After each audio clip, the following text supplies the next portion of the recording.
All right. Welcome to our Lenormand ritual magic class. What we're talking about today is how to turn your readings into rituals so that you can actually get the information that you want and then get some spiritual or psychological or magical power, depending on how you think of that, to actually act on the information that you're receiving. So I just gave the analogy that when you go to the doctor, you don't just expect the doctor to diagnose the problem. You expect the doctor to give you some solutions to actually work on it. And so that's about our reading today. And I will also say that we're illustrating this with Lenormand cards because Lenormand love is good and the Lenormand houses technique is great for this. But you can also use today's technique with tarot or oracle or any other sorts of cards that you would like. I'm Robin Poole. My website is spiritsaid.com. I love helping people with tarot and divination and just mystical, magical, out of the box thinking in general. And if you have more questions about this, you're welcome to go to my website, spiritsaid.com, and then you can email me and contact me and let me know. Okay. So one of the things we're doing today is we're turning today's reading into a ritual as well. And so I'm just going to go through a way of doing that. It's not the only way, but you guys might like it. So I decided today to work with the power of the moon. I like the moon because it is very safe. Some planets in astrology have some kind of challenging sides. The moon is not one of them. And also the moon is great for manifesting your desires into something on the planet. In classical Western astrology, the moon rules how you take what you deeply want and make that into something you actually can experience on the planet. Like how do you manifest your desires? Which of course is a great thing for readings. And also most people can connect with the moon. It's easy to see the moon. Little kids look up at the moon. I did a reading and got a werewolf card and I was like, werewolves like the moon. So anyway, that's why we're doing the moon today. But I will say that what I'm doing, this particular ritual, can be done with any other planet. And honestly, it can be done with anything that has psychological power for you. So if you love a certain tree in the yard or a river or an animal, this will work for that. Okay, so the first thing I'm going to do is I'm going to share my screen here because there's an internet resource that I'm using. So to bring in the power of the moon, the first thing I'm doing is figuring out where the moon is in the zodiac right now. And to do that, I am going to a free website called astro.com. I hope you guys can all see my screen. Somebody should let me know if you can't see the screen. Looks like that we can see it. Okay, so once we go to astro.com, you can see they've got this little hamburger menu. I learned, oh, that was funny. That's what these are called with the 3 lines. They're hamburgers. So we go to the hamburger menu. And we are looking for free horoscopes. You can see right here on the left. And then we're going down to horoscope drawings and data. And then current planets. So we go to the menu, free horoscopes, horoscope drawings and data, current planets. And it may be that if you just type current planets into your search engine, you might be able to find this right away, but this is the way I know to find it. So astro.com, free horoscopes, horoscope drawings and data, current planets. Okay, so I'm going to click on that. And this brings up the position of the planets in the zodiac right now, at the given moment, the current planets. And I have 2 ways to look at this. So one is that this is a list of the planets. And I can see right now that the moon, there's the moon symbol, right? Moon. The moon is at 29 degrees Pisces. This is technically 29 degrees and 46 minutes, but we're not going to worry about the 46 minutes part at this point because that's too specific. Minutes, every degree has 60 minutes, so we're like making it super specific, but we're going to stick with our 29 degrees of Pisces. So you can look at the moon here and it says 29 degrees. I happen to know this is the sign of Pisces. Or you can also click here. It says there's an explanation of the symbols. So if you're not sure what the sign is, you can look down, you can see, oh, I see, there's the Pisces. And then we can also pull up the chart of the moment, which actually lets you see this chart in zodiacal form if that's what you want to do. So, and if you did that, you can see right here, there's our moon. And I know it's really tiny, but it would be bigger on your screen. There's a 29 degrees right there. Okay, so what this tells us is that the moon right now is at 29 degrees of Pisces. Does anybody have any questions about how we've gotten here so far? No. Okay, went to astro.com, free horoscopes, drawings and data, current planets, 29 degrees of Pisces. Now, you guys may not know this, but every degree in the zodiac is associated, every 10 degree spot in the zodiac is associated with a specific angel. There's a list of 72 angels, which dates back from Renaissance magic. If you have more questions about that later, I can explain where they come from. But they're basically aspects of specific divine love. And this is a great way to work with angels if you're kind of like not wanting to open yourself to any random frequencies that are out there, because it allows you to call them a specific angel. There are lists of these angels on the internet. I'm actually working on a PDF, which I will have for sale in my shop when I finish it, about who's associated with what. But for the moment, what I'm going to do is figure out which angel is associated with 29 degrees Pisces and call in that angel's help today. I really need angelic support today because I'm having a rough day. So this is partly for me, but this is also adding extra spiritual power to the ritual that we're going to do today for our emotional wellness. So I'm going over to my list of angels, which I'm still working on. And let me find my Pisces angels so I can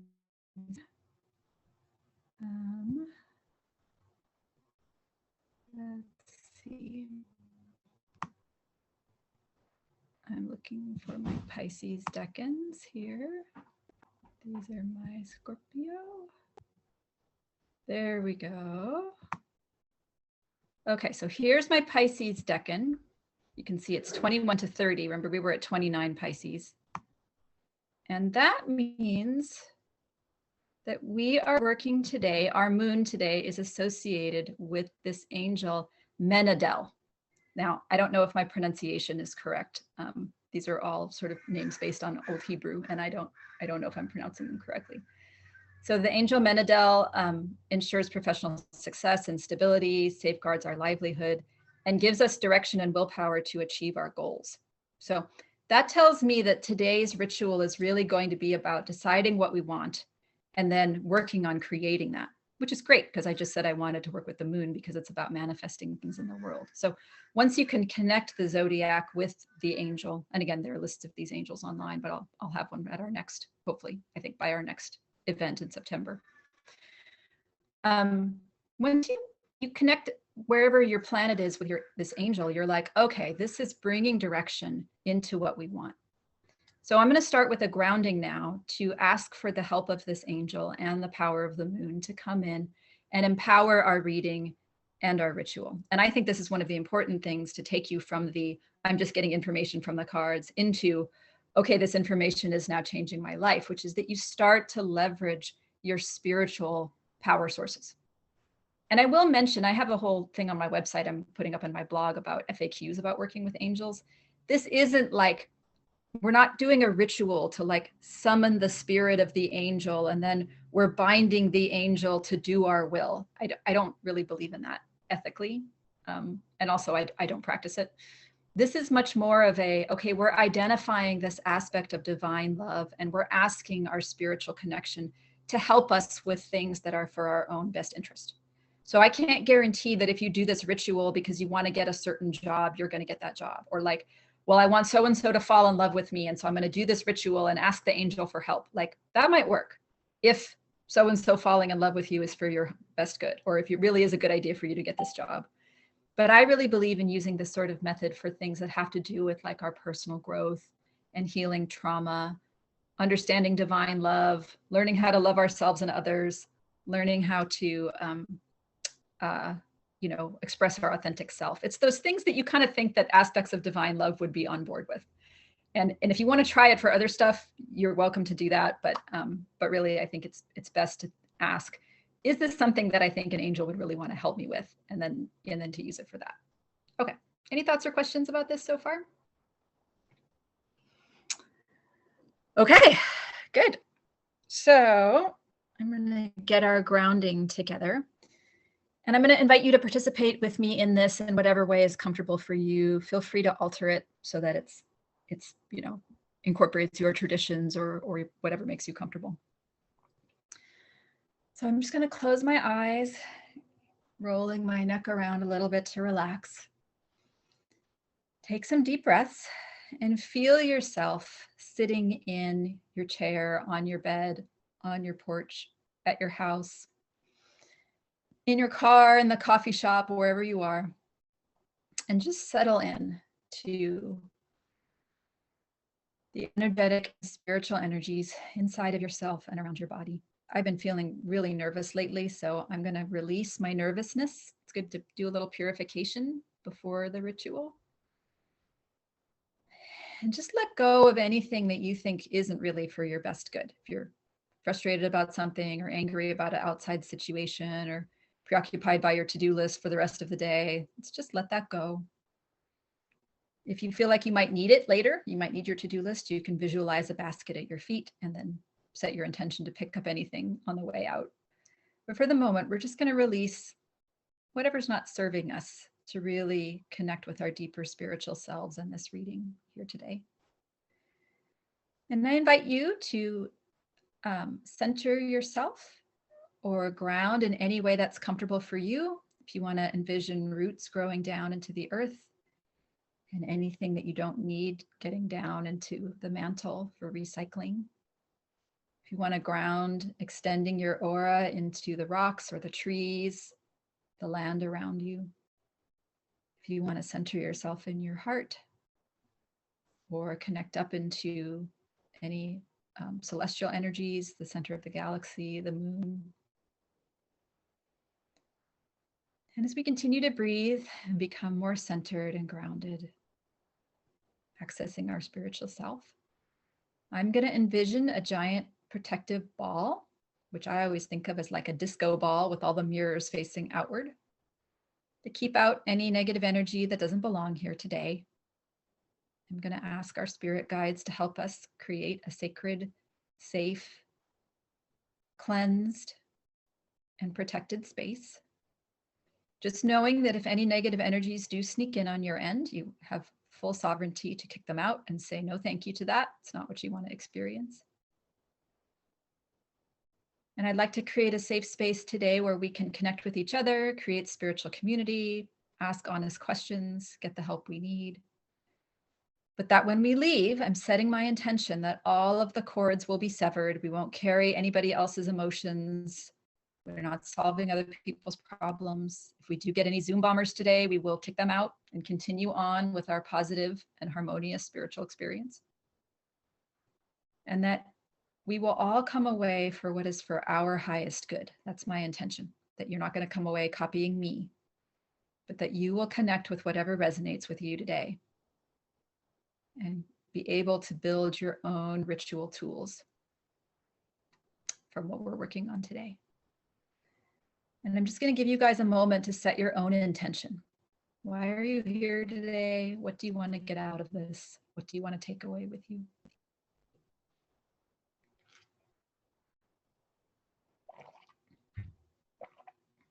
Okay. I want to have a moment of gratitude for all the spirits that are here, all of you guys who are here with me physically, any other ancestors or spirit guides or power animals. Say thank you to the spirits of our house, our land, the property, wherever we are, that keep us safe and purified here. And I just want to ask all of those attended positive spirits to help us all have a great experience, to help me really enjoy presenting this, to help you guys have a great time, and to really guide us towards what we need to understand from this.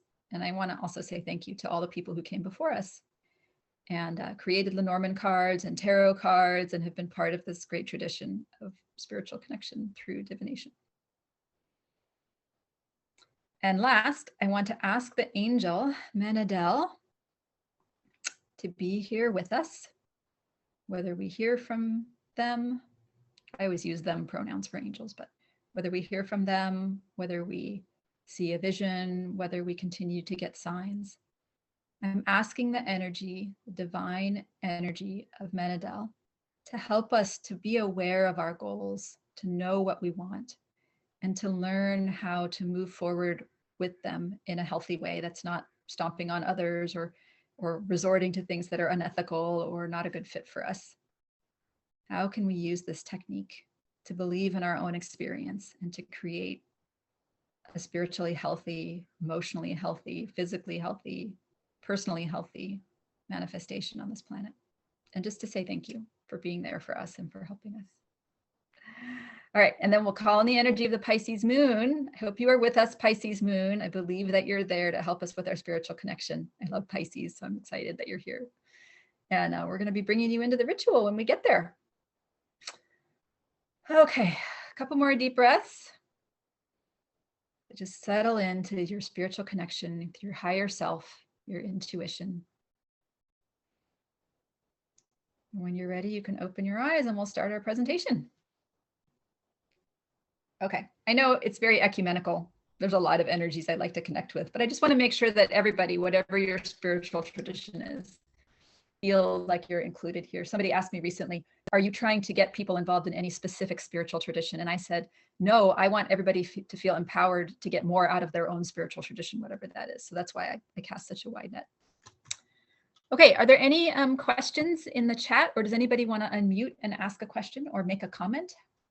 How are you guys feeling? Are you ready to get on to the technique itself? Feels great. Can't wait. No questions in the chat. Okay. Thank you, Miss Anna. I really appreciate you. Okay. So Lenormand cards are a recent innovation relative to tarot.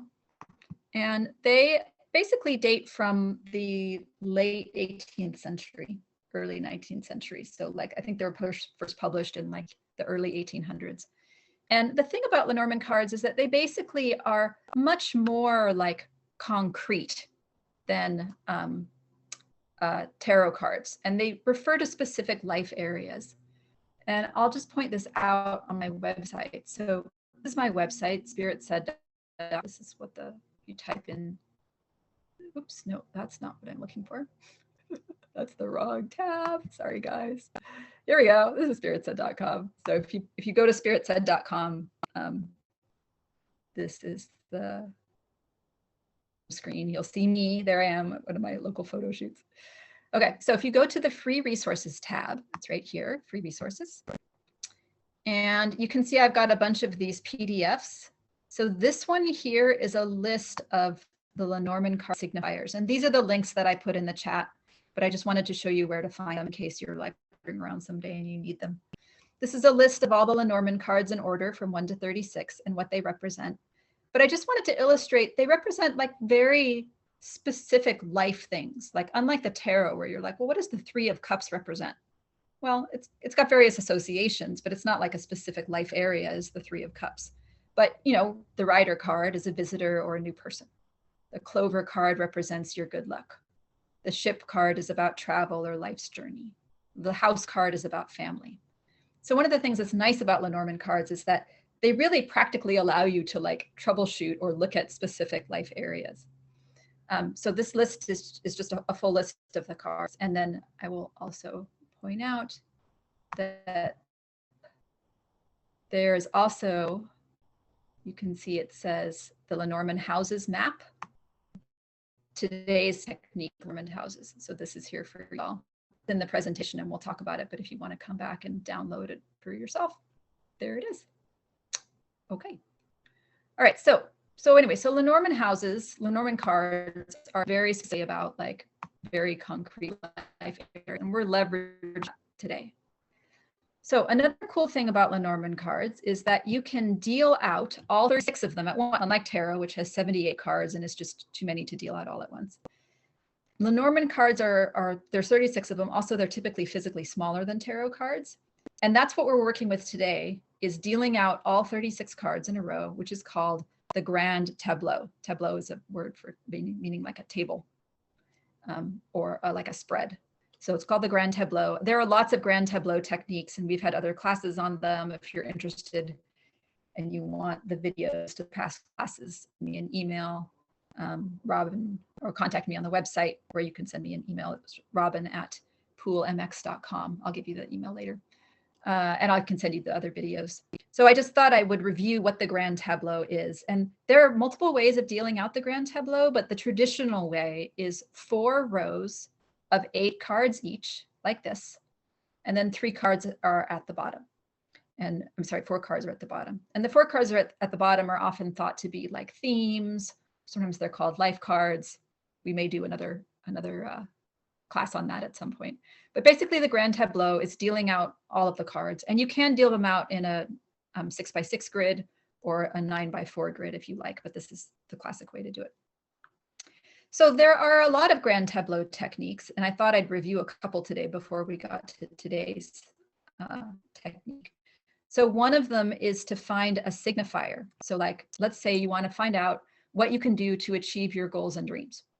The star card is the card that's typically associated with goals and dreams. So you just find the star card, and then you look for the surrounding cards. And the surrounding cards give you some information on what's going on with your star card and your goals and dreams. If you have some positive ones, like we have dog, that means your friends are contributing to your goals and dreams. But we have a negative card here, which is the mice, which means that probably something is sucking away your goals and dreams, and you need to work on that. Ring is relationships, so probably relationships are helping your goals and dreams, but mountain is obstacles, so there's some obstacle you need to overcome. So the simple grand tableau technique is just to find the card that represents the life area you're interested in and see like what's around that, right? It's a great basic way to start with this. Part of the advantage of the grand tableau is since you've dealt out all the cards, you can then evaluate multiple life areas without having to do a complete new reading every time. We also did a class on the grand tableau intersections. And that's when you find 2 things and you're asking, how do these interact? So if you want to know, like, how are my goals and dreams fitting together with my money? The fish represents money. And then the goals and dreams are down here. That's the star card. And then you look for the intersection point. And you're like, okay, so the star card, my goals and dreams, and the fish card, my money, is intersecting at the cross. Cross is a card that typically represents like burdens and duty. So maybe the burden of making money is getting in the way of your goals and dreams. So that's the intersection technique. And again, I think I have videos for these, so if you guys are curious about that. Okay.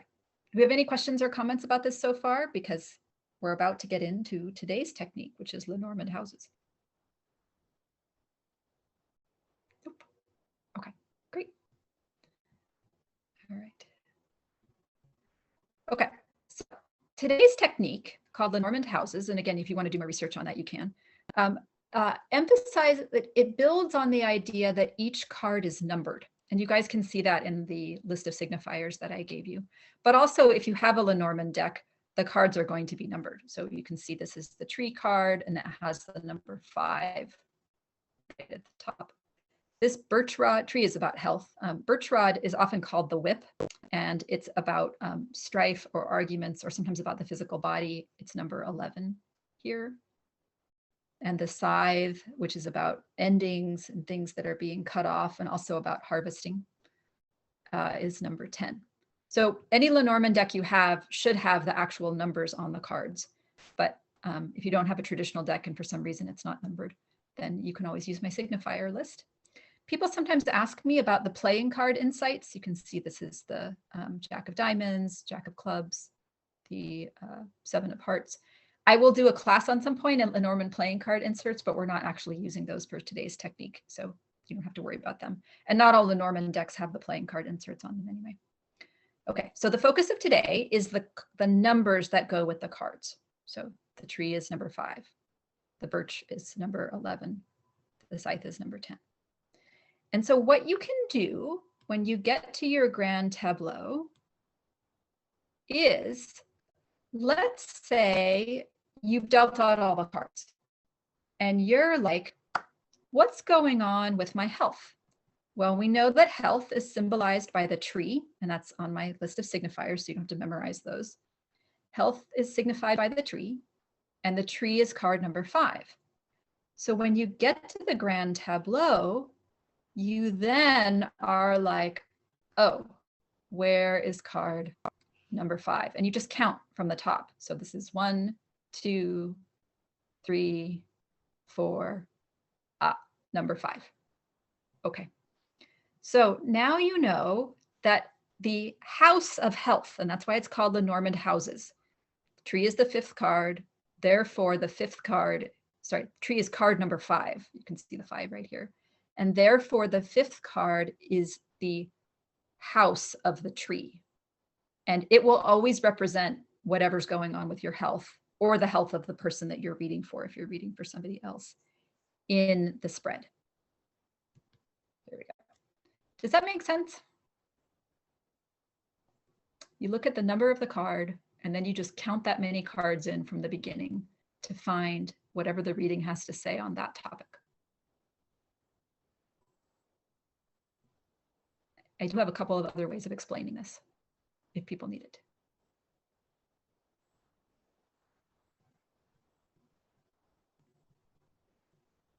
Okay. I'm assuming that it makes sense then. Okay. Where are we here? Okay, right. So what I would say, if this was a reading, is the 5th card is the scythe. And then I would say, okay, the scythe is a card that means that something is being cut off. So it suggests to me that there is some way, in this case, to be healthier, but something is cutting off the path to health, right? Another option for the scythe is that it's time to harvest. So it might be that there's some sort of knowledge or some new medical method or breakthrough that needs to be put into practice here. This is not a card that suggests that everything is totally fine with health, because cutting off suggests that something needs to change. So either your health is being cut off by something, or it's there's some new way of looking at things and it's time to harvest what you know and then move on to the next stage for your health. So once you start figuring this out, you then can ask more questions about it. Now, let's say we said to ourselves, okay, well, that's good advice, right? Now I know I got to think about what's being cut off, what the issue might be. But it's not really specific enough to keep going from there. I mean, to just stop at that point, although maybe you already know what that means for you. But you might say, okay, well, let me check the card that has to do with my body for more information about that. And then we would go to the next stage, which is the birch rod or whip. That's the card that has to do with the body in traditional Lenormand. That's the 11th card, which you can see it's got that number 11 here. So we just would keep going. 5, 6, 7, 8, 9, 10, 11. Oh, okay. Now I have the moon card. So whatever is in the 11th house, that's the Lenormand house that has to deal with body, because the 11th card is the card about your body. Now I'm like, okay, what is this moon card telling me? And this is where we're really diving into our intuition. There are a lot of possible interpretations, but the moon is typically associated with emotions or your subconscious desires. And again, this is all on my keyword list, so you can go check that out if you're new to Lenormand cards. And so you could look at this and say, all right, are your emotions affecting your health? Our emotions, negative emotions, maybe are cutting off your path to positive health. Or maybe some of your health issues are psychosomatic. That is to say, they're not physical problems, but they have to deal with like mental health. So I hope you guys can see that as you work on this, you can then keep going, right? Now I can see that the moon is number 32. Obviously, if this were actually a real card, it would be easier to see that if you're on a phone. The moon is number 32, and the 32nd card happens to be the ring. So I can dive in a little bit more and be like, well, what is it about my emotions? And the ring has to do with relationships. So I would say, okay, there's some emotion here, probably not the greatest emotion since this is causing health challenges. Some emotion that has to do with relationships. So think about how you're interacting with other people. Think about how you're treating your relationship with yourself. Are you draining your energy to help others? Are you listening to other people's opinions when you really need to be doing your own thing? Are you belittling yourself? That sort of thing. So we're using the number on the card to go to that place in the spread to receive information about the card topic. Okay, Any questions or comments thus far? Are you guys following along with me?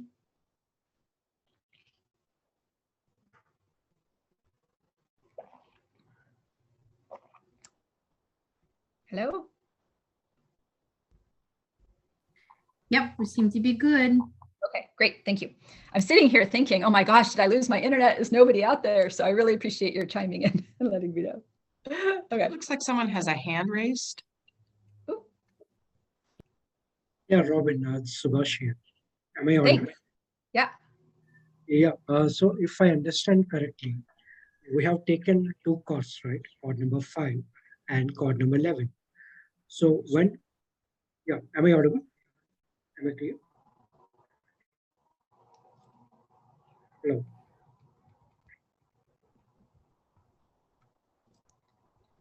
Hello? Yeah, Robin, am I clear? Yes. All right. So when we read the second card, that is number 11, are we going to interpret that for the fifth card as well?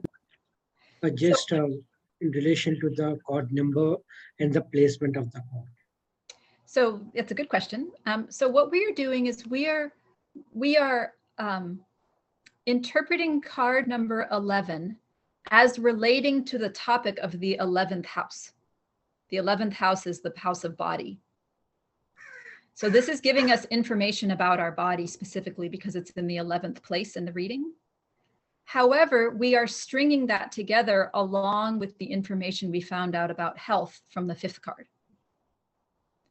So there's a lot of things we could read about the body, right? We could read about our diet, we could read about our exercise, we could read about our physical vigor or strength, but we're specifically considering the bodily aspect of health because we started off with the 5th card because this is a reading about health. So it's like you're interpreting the card as the information about the topic, but you're choosing the aspect of the topic that seems like it goes with wherever it is that you're beginning up here. So like I could, yeah. So like if this were a reading about marriage, I could be reading this ring as having to do with a marriage partner. But since it's not a reading about marriage, I'm interpreting this ring as having to do with the emotions that are affecting the person's health. Yeah, does that answer your question? Yes, Robin. Yeah. Okay, great, thank you. All right, thank you for whoever it was who pointed out that there was a hand raised. I really appreciate that. Anybody else have a question they want to ask at this point? Yes, it's Ani here. So the house, like in this example, the house is actually card number 5. So the house is place number 5. Okay. Yeah, in the spread, it's place number 5. And that's the house, which covers the topic of health. So anytime you do a grand tableau reading, whatever the 5th card is, that card has information about your health in it if you're using this technique. Got you. Thank you. Yeah, it's a location. So basically, you know how tarot spreads typically have like each card in the spread has a specific meaning, like one is the past and one is the present, or one is your challenges, or one is your delusion, and one is your outcome. And so it's like you're assigning each card in the spread a different meaning. That's basically what we're doing here, except this is a spread with 36 different meanings in it, which allows you to sort of like ask questions in the moment. Like the challenge with the tarot spread is you're like, okay, I'm pulling 5 cards, and the traditional thing to do is to decide in advance what all the cards are going to represent. And then every card has a meaning, and then you pull them all and you're like, okay, that's my obstacle, that's my outcome, that's my learning moment, that's my growth moment. The advantage of this is that because the topics are all preset, you can then kind of follow your intuition in terms of like, oh, it's about health. I should look at my body. Oh, now I need to check my emotions. And the reading unfolds, I think, in a more organic way. Yeah. I will just go on to the next slide, which might illustrate that a little bit better. And then I'll ask whether I've answered this question. So this is the map. This is the map of what house means what. And you can see if I start at 1 here and I go forward to 3, there's 5. Oh, okay, that's health. Now I put the primary signifier as health right here, but I also gave you guys some secondary signifiers. So you could also use the 5th house for learning about your roots, learning about your growth, if you're doing ancestral work or you want to know about how to interact with your past, those are all possible meanings for tree. So the primary meanings are these bolded ones. And then the secondary meanings are just sort of some other options I put down here. I try to walk the line between giving you plenty of things to work with, but also making it simple since not everybody likes more information. So yeah, so you can do this one of two ways. Now, at some point you may memorize all the houses, but that's a lot of houses to memorize. So you can just pull up this on your computer screen or print out my PDF and have this little map next to you when you lay out all your cards. And then hunt around and see what topics you want to look at. Or you can use the method that we were using in the previous slide, which is to just look at the number on the card. So you're like, oh, I want to know about health.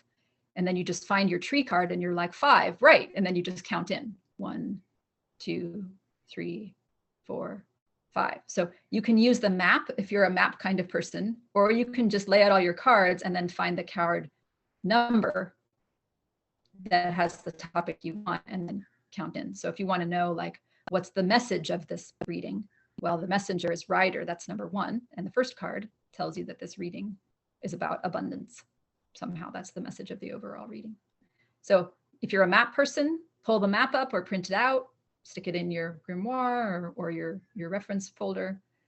Or if you're not a map person, just lay all the cards out and find the card that's associated with your topic and then just count that number of cards in from the top. Okay, does that answer your question? Yes, it did. But just a follow-up question. Yeah. If you have if your initial question is not clearly represented by one card, would you just use various cards? Yeah, so if my initial question was not clearly represented by one card, what I would do is, first of all, I would lay out the grand tableau. And then I would probably do a little bit of just like checking in with my intuition and being like, okay, where should I start? You know, my question is about dealing with a difficult coworker at work. Okay, well, that could be the fox, which is coworkers. It could be the moon, which is emotions. It could be the whip if it's argument, you know, and maybe you work at like a hospital, which would be the tower because that's like a big institution. So you're like, all right, there's a lot of cards there I could start with. What I discover is that, you know, you can identify 3 or 4 cards that relate to the topic. And as you dive in, your intuition will help you figure out where to start, where to go next, you know, where to circle around. It's not like diffusing a bomb where if you don't get it in exactly the right order, everything blows up on you. So just ask yourself, like, what do I think is the most important card to begin with here? Or if you're really stuck, you can always start with card number 1. Okay, this is about abundance or about money. What does that mean to me in the context of this question that I'm asking? Yeah. Does that help? Yes, thank you so much. Yeah, you're totally welcome.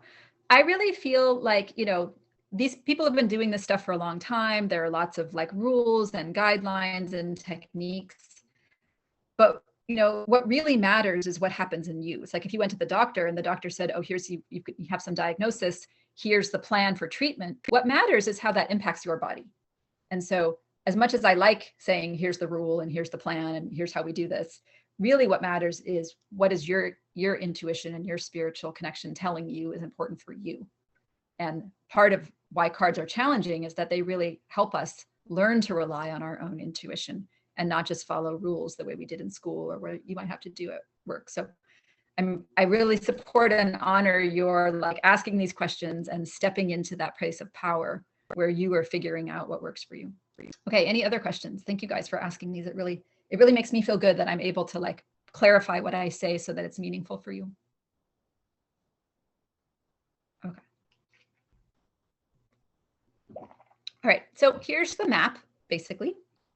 As I say, this is on my website, so you can check it out. Feel free to print it out, share it with people. Just don't remove my copyright or my website from it.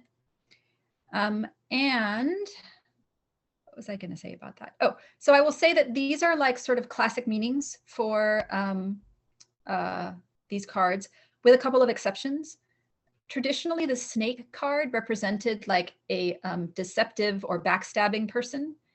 And we do sometimes have those in our lives, but I really wanted to give it a more positive meaning. So I've also made it about self-care, right? The snake is the animal that always has to make sure it doesn't get stepped on. And so I have a more positive meaning. But if you look at traditional meanings of snake, you probably won't see self-care or boundaries. I just added those. And then the same thing is true of fox. Fox is often traditionally like a cunning person or somebody who has their own best interests at heart. But I associate it with workers, which could be you as a worker, or it could be your coworkers. And also with the idea of like finding advantage in a situation. So it's kind of like, how can you be cunning and use this situation for your advantage, which isn't necessarily a negative thing. I added some more updated meanings just for this, like birds, which I added social media. That's not a traditional Lenormand meaning because they didn't have it back in the day. But you know, social media is big, and you might want to do a reading on social media, your own social media, if you're running a business or it's important to you, or if you get stuck in some social media thing and you're like, man, I'm in this horrible conversation in social media, or social media is really bothering me, you can use birds for that. Same thing for community, which is about, garden, which is about community, but I added networking. So these are traditional meanings. I've added a few of my own that I find are particularly useful for modern readings, but I want to empower you guys to add whatever you want. Feel free to print this out and write in your own thing or make your own version of it. Really, spirit is working with the cards and your intuition as far as what they mean to you. So if you're like, well, I run a business rescuing animals and I need a card here for rescuing animals, feel free to just pick a card and decide it's about whatever it is that you want to do your reading on. The main thing though is just to make that decision before you lay the cards out. Okay. All right. Any thoughts or questions about that? Okay. The last thing I'll say is that a letter, I said communique, and that's because I didn't have enough space for communication. But anyway, the letter's about communications in general. So it could be emails or actual letters, of course, signs, documents, if there's like a marriage license or a contract or something like that. So yeah. Okay. All right. So you find your position related to your topic of interest and start from there. And then I also just made a large version of this if you guys want to take a screenshot. Here it is right now. Feel free to take a screenshot.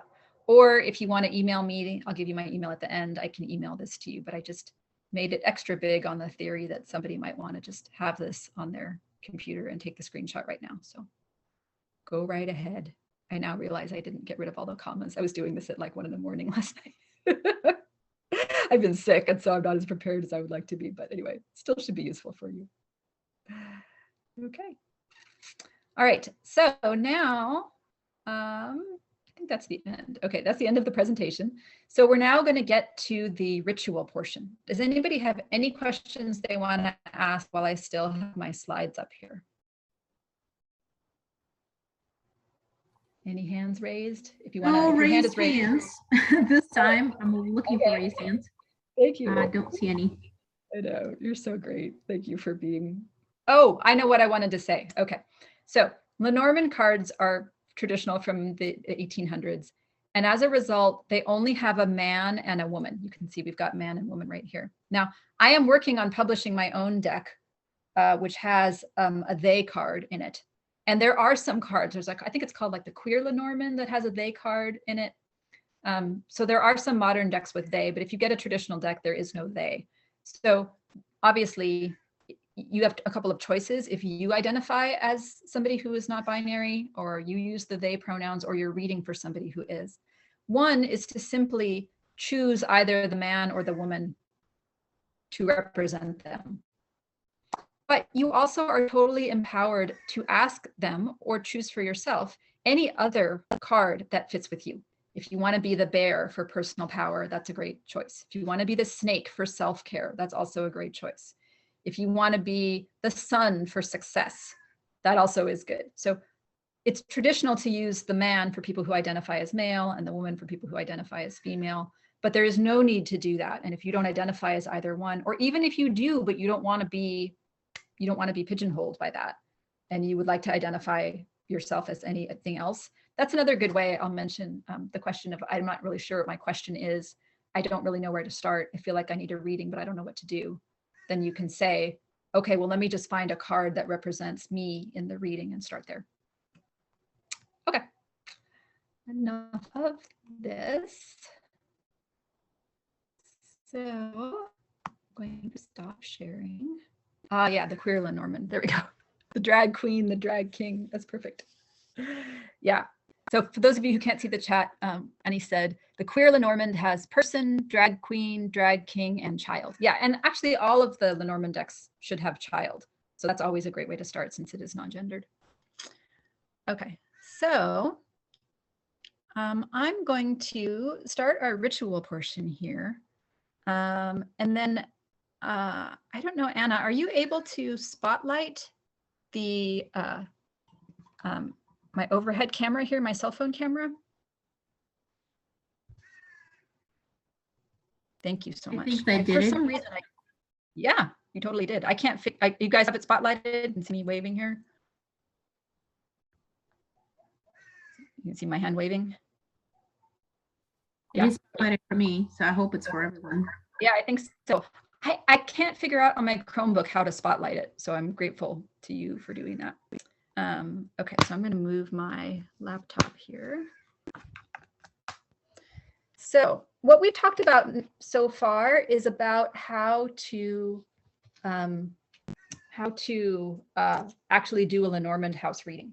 So like if somebody came to me for a reading, I could simply use this technique to get the information from them. And that would be great. You know, Lenormand houses are awesome. It's a great reading technique. You know what? I just realized if I start putting out cards here, those are all upside down for you guys, right? Let me see if I can rework this situation. Anyway, so what we're doing now so far is just the reading information. And I think that that's very valuable and useful, and I totally support that. But if you want to make it into a ritual, that's what we're going to be talking about now. How do we take whatever information it is that we've learned from the reading and turn that into a ritual? Okay. So it looks to me, so what I'm doing here is I'm laying out a reading like the way that I normally would, but I'm going to create a ritual altar space out of it. And what I would normally do is put down these cards on black velvet because I dig black velvet and it seems moon-like to me. But I'm seeing now that this is too high contrast. And so I think my camera is having a hard time with it. There we go. That's a little bit better.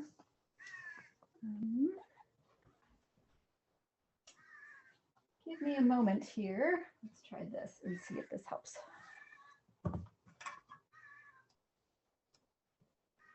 Okay, I think that's a little bit easier to see.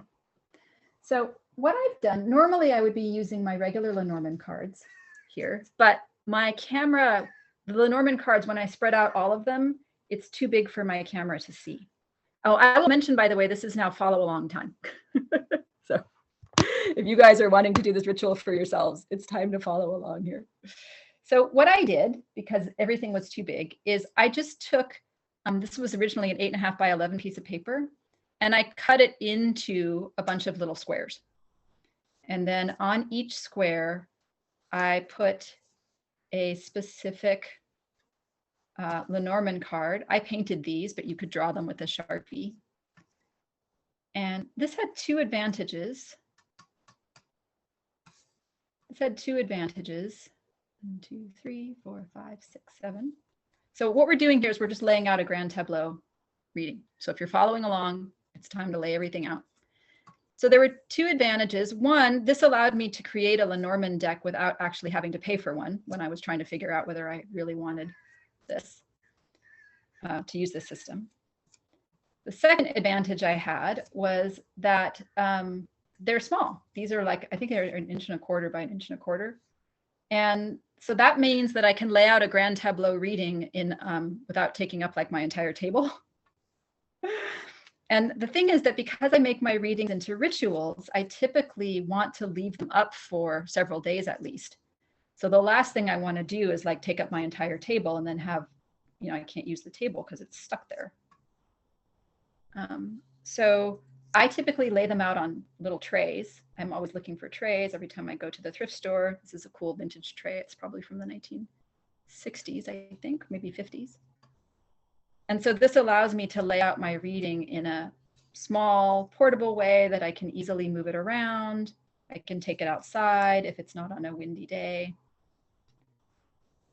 And I will mention that the other really cool thing about making your own deck like this, again, this is literally like computer paper left over from our last business. We were SAT tutors and we have a bunch of colored paper left over. But the other thing that it allows you to do is it allows you to make up your own cards. So I've got the traditional 36 cards because I wanted to illustrate something that you guys could all do. But I just show you, I'm an artist. And there's no card in the Lenormand, traditional Lenormand deck that represents art specifically. People sometimes use the lilies. So I created a card here that says hands, which represents like handicrafts or my artistic work.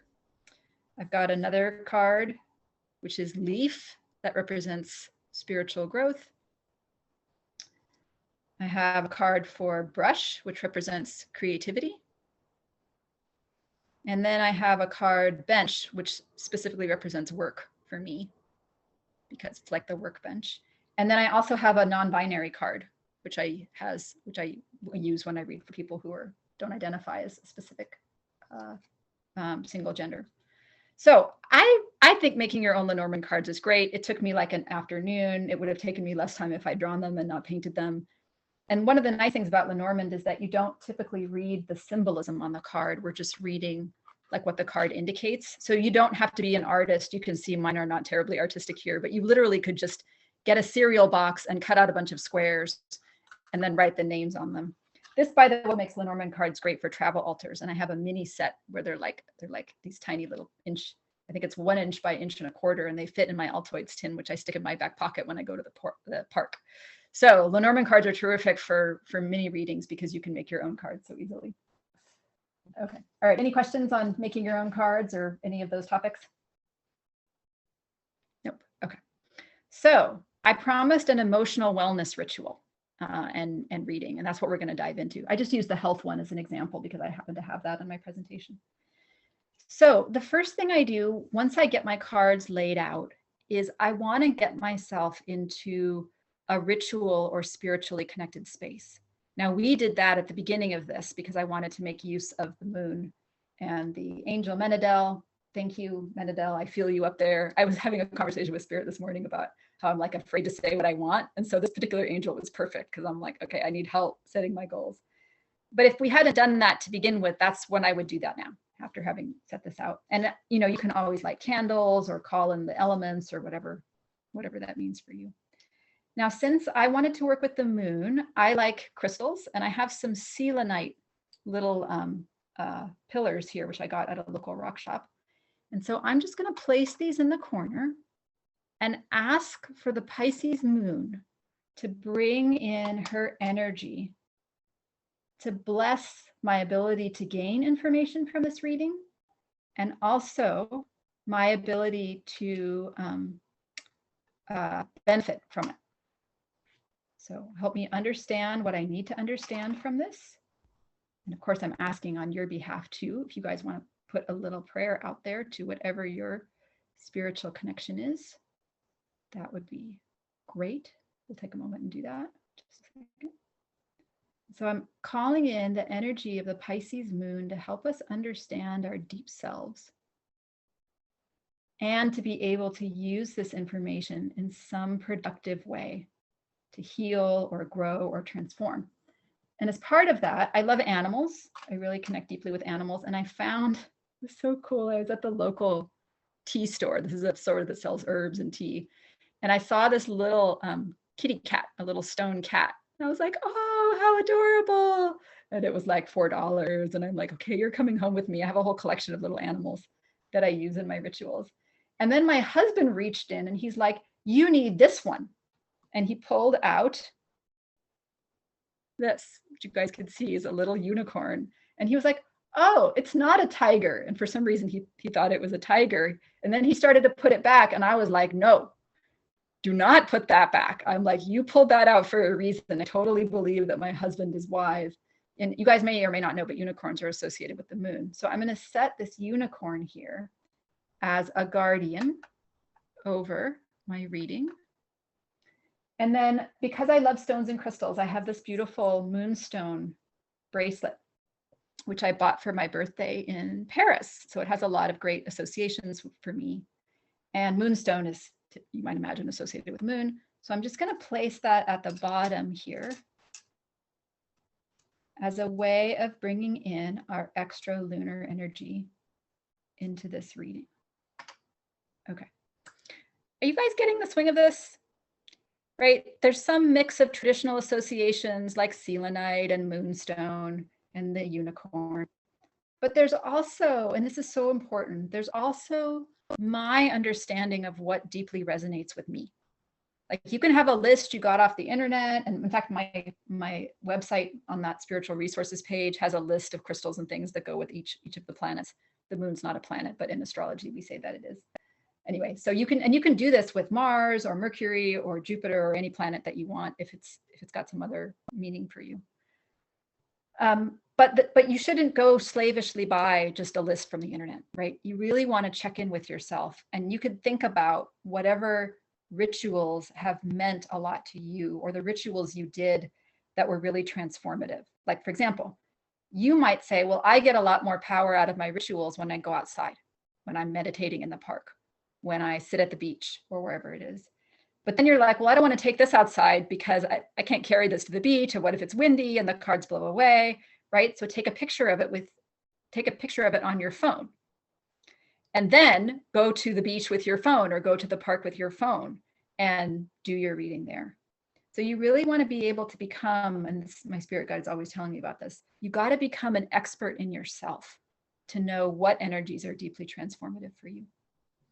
Okay, does anybody have any questions about that so far? Now, if I just want to say sorry. No, go ahead, please. I was just going to say I really appreciate all of this and how you're breaking it down and presenting it. Thank you. Oh, thank you, Lindsay. I feel so good. That means a lot to me because I have a lot of self-doubt. In fact, I was just talking to Spirit about that this morning. And so as I'm going through this, I know I'm a good presenter and explainer. I've been teaching for 20 years. There's parts of me that are like, this is ridiculous. Nobody understands what you're saying. This doesn't make any sense to them. Why do you even think this is real? Because I have my dad's voice in the background, you know. So you're taking a moment to say that you appreciate it and it's working for you is like water on a hot day. I'm like, oh, good. Okay, good. I'm so glad. And then obviously, if any of you out there are thinking the opposite, like I really don't get what she's talking about, please tell me that too. I will stop and explain. I have a million other ideas for rituals. And in fact, every 2 weeks, I do a full moon and a new moon event and present a different ritual type. So if you want ideas for rituals, you can come to the moon events and we do different rituals every week. So after I finish this, if you guys want to ask a question about your ritual idea or get more ideas, we can totally talk about that. So I've just put together something that's kind of simple and basic here, but there are a lot of other ways to do rituals. Okay. All right, anybody else have a question they want to ask or a comment about where we are here?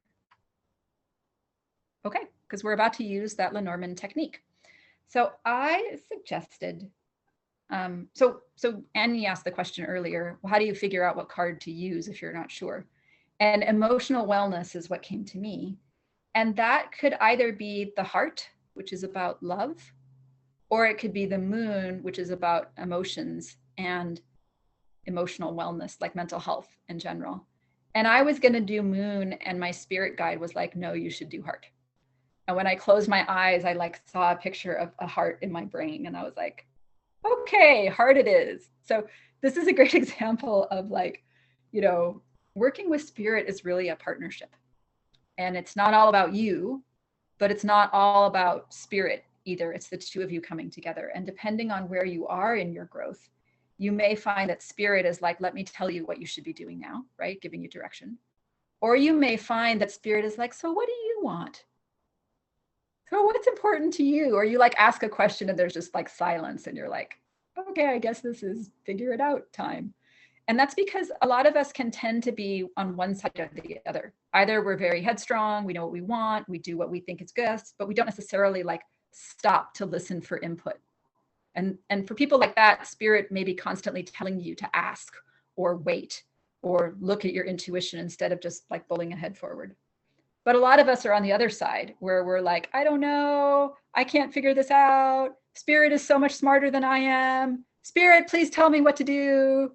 And if you get onto that extreme, then you're not really living your own empowered life. Like it's your life, it's not spirit's life. Like there's a reason that spirit is not inhabiting your body and you are inhabiting your body instead. So if you ask spirit a lot what to do and you're not getting as much input as you want, spirit may be like, you can think about what you want also, right? It's not just about asking the authority figure. When I first started hearing from spirit, I was like, oh my gosh, I'll never make any mistakes again. Because spirit will just tell me what to do and then I will never mess anything up. And it was like, okay, that's really not a very good way to live life, like going through being afraid of never making mistakes. So that's just a quick thing to like find that balance where you're tapping into your intuition and figuring out what you want, but you're also listening for any outside input that you might get. Anyway, that was a long preamble for why we're messing around with this spot right here. I think that's the heart spot. Let me just double check on my map. My Lenormand map. It is, yeah, number 24. So the heart is number 24. So if I look at number 24 here, this is the 24th spot. This is rider. Now, rider represents, remember, we're going back to the 19th century for these symbols, right? So the rider was like the stranger coming into town. If you think about the old Westerns, like everybody in town knows each other, and then the person rides in from the sunset, and you're like, oh, who is this guy? What does this person mean for us? You know, in Europe, where these cards come from, the stranger coming into town was like big news. Somebody new's coming into town because people didn't travel randomly back then. Traveling was dangerous. So the rider is a symbol of like a new message, a new influence, something new on the horizon. So I'm going to read this set of cards. But if you guys have laid out your own grand tableau, you're also welcome to read. And I would love it if anybody's got something else that they want to share. And I will mention, of course, that I'm reading Lenormand cards. But if you laid out a grand tableau of oracle or tarot cards, you would still just be looking at the card in this spot. But then you would be interpreting it based on the tarot message or based on the oracle message. So that's the thing about Lenormand houses is once you get the houses going, any card or charms or stuffed animals or whatever it is that you wanted to read could be done here. So I would say for this reading, we have a new message about self-love, which suggests to me that the way that we've been going about things is maybe not 100% for our best interest. So if you want to just take a moment, if you want to follow my reading, and just stop and ask yourself, is there something about loving myself or loving others that isn't serving me? Am I open to a new way of loving myself and loving other people? Just stop and think about that. And put your hand on your heart and your chest if you like. Connect in with spirit or your higher self, your inner child who's an expert on what feels like love and what doesn't.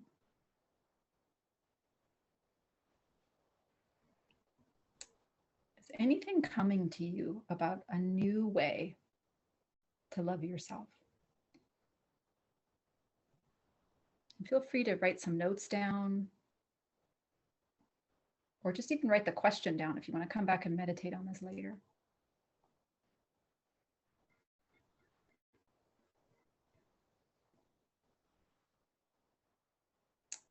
A new way to love people.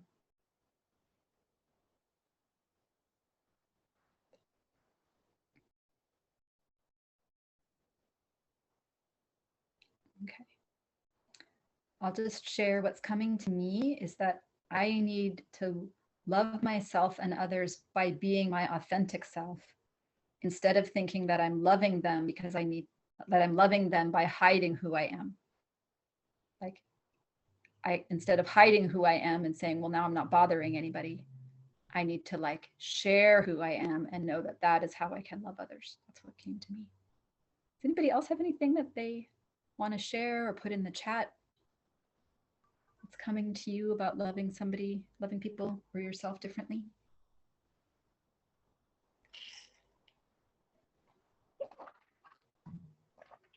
All right.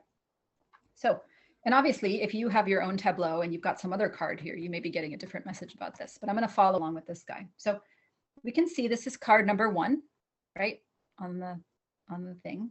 So now I'm going to go to the first house, which is the first card. And we have our friend up here, the tree. How convenient that we all knew about the tree because we did a tree sample reading earlier, right? I asked Spirit if I should lay these cards out ahead of time, and they were like, no, just wait, do it in the moment. So yeah, so there's the tree, right? So now I'm learning what the message is, right? We tapped inside of ourselves to see what the message was. But now as we look at this, we're like, okay, the message is about healing and health. Now, a lot of us were trained that loving other people meant sacrifice, right? We sacrifice ourselves to help somebody else. We give them our energy. Maybe we do what we don't really want to do because they need that, or that's what they want us to do. That loving other people means like sacrificing who you are for them, which sometimes is true. Sometimes people are sick. Sometimes they need our help. You know, when we love people, we end up sometimes doing things that aren't so comfortable, but you can't chronically do that. You can't do that like over and over and over again, because otherwise you just get drained and it's not healthy and it's not good for you. So this suggests to me that our message here is about what is a healthy way for us to love others. And that might be different. Like for some people, it may be very healthy to do troubleshooting or problem solving for others. I have a lot of Virgo energy, so I actually like problem solving. But for you, that may not be true. You may be like, oh man, I hate it when people bring me problems. I would much rather have fun with somebody. I'm like the fun person in my family. If you got problems, go to Robin. But if you just need a break and you want to have more fun, that's my jam, right? So think about what is healthy for you as far as how you love other people. That's what I'm getting from this. And also the tree is about ancestors in the past. So go back in the past and think about times when maybe you really did help others in a way that helped you too. You felt invigorated or energized by your help instead of drained or like squashed, and think what that might be. All right, I'm going to do one more of these. Of course, if you were doing a reading, you could keep going, but I'm just going to do one more card because I think that more information isn't always better. And also, I don't want this to go on forever. So this is card number 5. So I'm going to count 1, 2, 3, 4, 5. And we have the bear. That was my attempt to draw like a little bear. There's like a little bear paw there. Okay, so we've got the bear. I feel like I should be pointing. Here, we've got our bear. So the bear represents personal power. So we did the tree, right? And now we're thinking about, the tree told us we should be loving people in a healthier way. And now we're asking, okay, well, what is healthier for us? And according to the reading, we are needing something that harnesses our own and maybe the other person's personal power more. So here, I'll stick the unicorn right on top of the bear so you guys can mark that there. Yeah.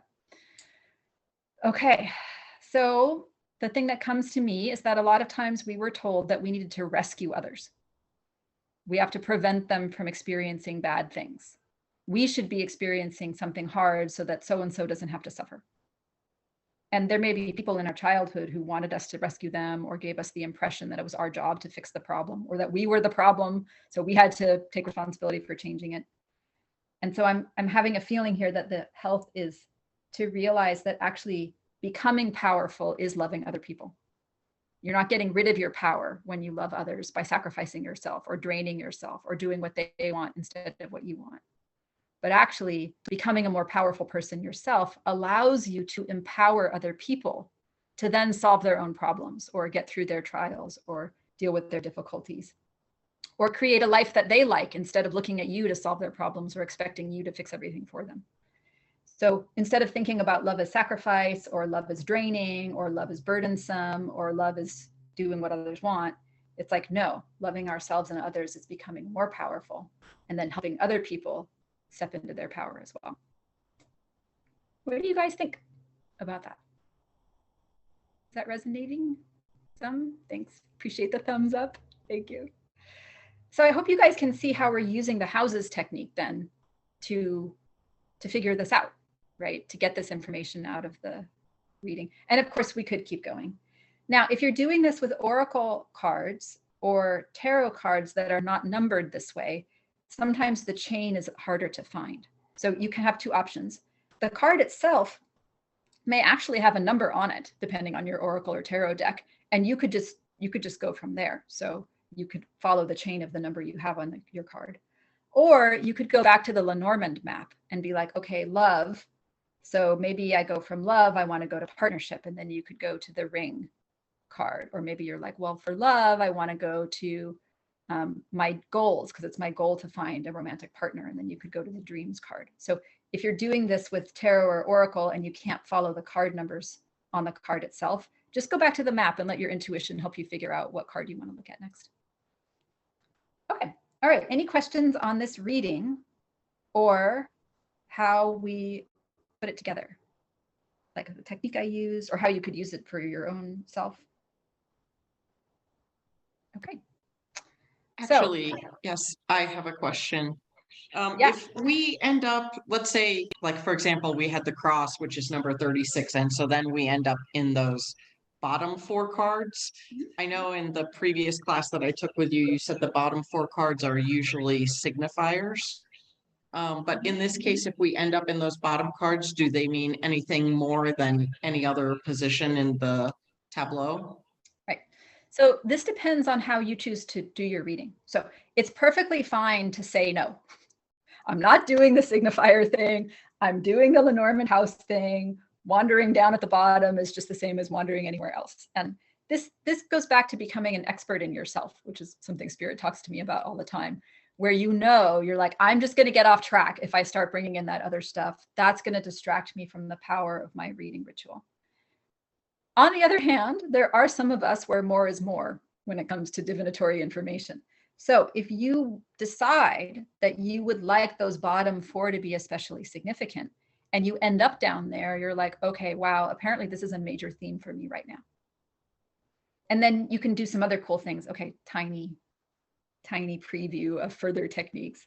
Some people read this way, that the bottom four are your signifiers, and then the top four are like the path to working towards them. Like, where are you headed with these bottom signifiers? And so then you can start reading this vertical path as like the step forward. So if you decide you want to bring the signifier in, you're absolutely welcome to do that, but there's no need to add an extra layer of technique if you're not feeling it, or if you feel like that's something that's kind of getting you off track in the moment. Yeah, good question. Okay, great, thank you. I love hearing questions. Okay, anybody else want to ask anything? Nope.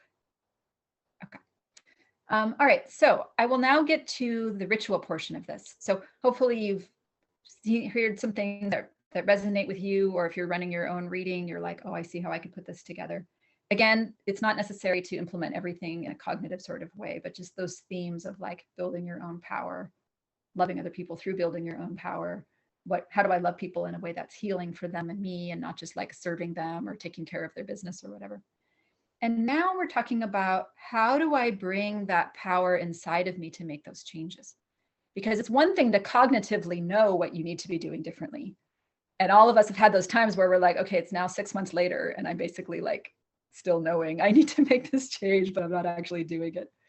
So this is where we talk about using ritual and magic to help us make those changes. And when I say magic, we could debate about what that means, but I'm using it as a catch-all term for effects in our lives whose mechanisms we cannot logically explain. Now, I will mention that for a long time, this included how yeast works. Bakers, before the invention of the microscope, had no idea that yeast was a microscopic organism that produced CO2 bubbles. Like they couldn't even figure that out because they didn't have the technology to see that. And they thought it was magic. And they had rituals and all kinds of stuff that they did to make the bread rise. Now, I think the idea that yeast is a microscopic organism living in our bread that produces CO2 bubbles is kind of magic. Like, that seems magical to me, but it's not unexplained anymore, because now we know how that works, right? For thousands of years, healers knew that you could take this herb for this effect and that herb for that effect, but they didn't know why those herbs affected the body in a certain way. They didn't understand about hormones and chemistry, body and stuff like that. So I feel like someday we may have an explanation for why these things work, and I have theories for why they work. But right now, we're really working with sort of psychological magic, which is the power of our human system to make changes, even when we don't intellectually understand exactly how those sorts of things work, right? People didn't used to understand how fire worked, but humans have made use of fire for thousands of years, even though they couldn't explain the chemical reactions for what was happening. So what I am going to do with this, and this is the way I do this, we've set up this as a ritual altar. We've got our moon things in, we've called in the moon energy. We've asked the angel of this moment to help us. And I have a necklace here. This is a beautiful black pearl necklace, which was given to me by my mother-in-law. Here we go. I'm using pearls because they relate to the moon, but you can use anything that you want, obviously. And what I'm going to do is I'm just going to put this pearl necklace, and I'm going to take the string of the necklace. Actually, I'll make it even longer here. I'm going to take the string of the necklace, and I'm going to lay it over the path of the cards that we looked at. So I hope you guys can see that here. This is the heart card where we started. There's the tree card that we read for the message. And then we have the bear card for our personal power right here. And you can see that my necklace string is now putting this all together. Depending on where the cards are, you may discover that your necklace is not long enough for this. Feel free to get a longer necklace. Feel free to do the best you can with it. Feel free to use a piece of string, anything you want. And then what I'm going to do is tonight, I am going to leave this out on a window where the moonlight will shine on it. And then I'm going to wear this necklace for the next week. And every time I put on the necklace, every morning, I'm going to take a moment and put myself back into just a couple moments, back into that ritual space that we set up today and say, I'm asking for the energy of the Pisces moon, the angel Menadel, and all the energy that we created as a group. This is a group reading, which means it's supercharged with power. And I'm asking for this to seep into my body and heal my spirit and help me make the changes to learn to love in a different way. Or whatever language is good for you. And this is where being an expert in yourself knows. You may like formal language. Angel Menadel, I ask you for help with that. Might totally do it for you. You might be like, I have my little cat to protect me and I'm going to stick it in my pocket. You know, if you're not a jewelry wearer, you could use a little protective talisman. You might be like, okay, I'm going for a run. And while I go for a run, I'm going to just meditate on that necklace and then I'll put it on. Like whatever helps you make those changes. That's where you have to know yourself and create that change for you. I'm a total jewelry nut. And so jewelry rituals are big for me and they remind me every morning. And then I see myself in the mirror wearing it. I'm like, oh, right, there I am wearing that pearl thing that now has absorbed the energy of a new type of love. So whatever works for you, you can take a picture of this if you like and stick it on your cell phone wallpaper. You can draw out a diagram and put it on your refrigerator door. Whatever it is that you're like, okay, I have this information. How am I going to cue spirit and my psyche over the next day, week, month, whatever that is, to actually start making these changes? You can ask spirit for signs. You can ask for like, please give me a red flag when I fall back into my old habits and I'm loving people the old way. Please let me know. You could use a piece of string and tie it around your finger or get like a hairband or a rubber band and stick that on your grid. And the next morning you can put the hairband on your wrist or wear it in your hair if you want to. What is it that's going to harness your spiritual energy, but also remind your conscious self that you're actually making a change in this? You can ask for dreams that have to do with this, whatever floats your boat. But the main thing is not to be like, oh, well, that was valuable theoretical knowledge about how I theoretically should be loving people differently. Good to know. Thanks, spirit. And then just like walk away, going back to your old way of doing things. And then next week you're talking to your mom and you're like, why am I having the same conversation with mom that I always have, that I always don't like? Oh, because I didn't really do anything about that information that I got from that reading. So, all right. questions? That's the end of our presentation here. Any questions that you guys are willing to have on the recording? If not, I'm going to turn the recording off in just a second. If there's anything more private you want to ask, you're welcome to do that. All right. If there aren't any questions, I'm interested in feedback. How do you guys feel about what I gave you? Does this seem helpful? Did it seem complicated? Actually, maybe I'll take that off the recording. All right. I will say two more things before the recording ends. So one is that I have published our next event, which is going to be on, I think it's September 25th at 5 p.m. And basically, we are doing something similar. So we're working on this Lenormand houses technique, but we are adding to that connecting with angels. So I did a little bit about connecting with angels today, just at the beginning of this, but there's going to be much more specific directions for that. So if you liked this and you like these ritual things, and it will also work with tarot, by the way, then I'm putting the link in the chat. September 25th, Lenormand Angels. So I would love to see you there.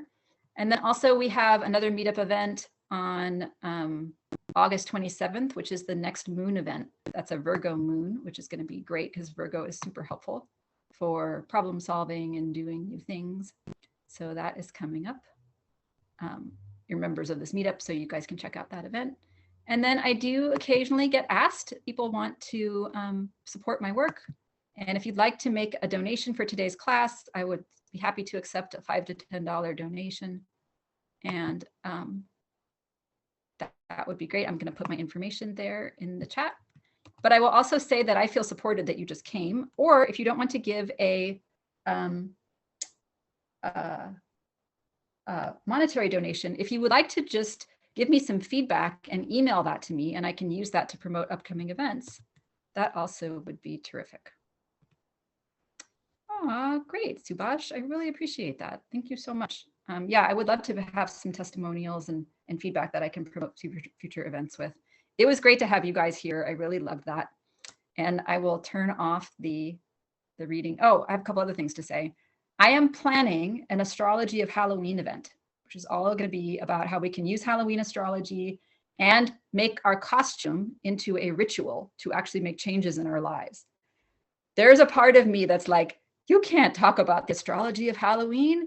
That's way too weird. So if you guys want to send me some positive vibes for that, that would be great. And I will also mention that my husband and I are launching our urban fantasy fiction podcast in October. So stay tuned for some discussions of using astrology and Lenormand cards for creative endeavors. I have a upcoming idea which is called Astrology for Artists, Creatives, and Writers, and it's all about using astrology to underpin your creative endeavors. So send me some positive energy for more events because I want to do these. I need help overcoming my internal fears about them. Okay. It's going to be awesome. Oh, Halloween and astrology. Oh, it's going to be absolutely awesome. Okay. All right. I needed that encouragement. All right. I'm going to stop the recording, but I just want to say thank you to everybody who watched the recording, and I hope to see you at subsequent events. That would be awesome. Okay.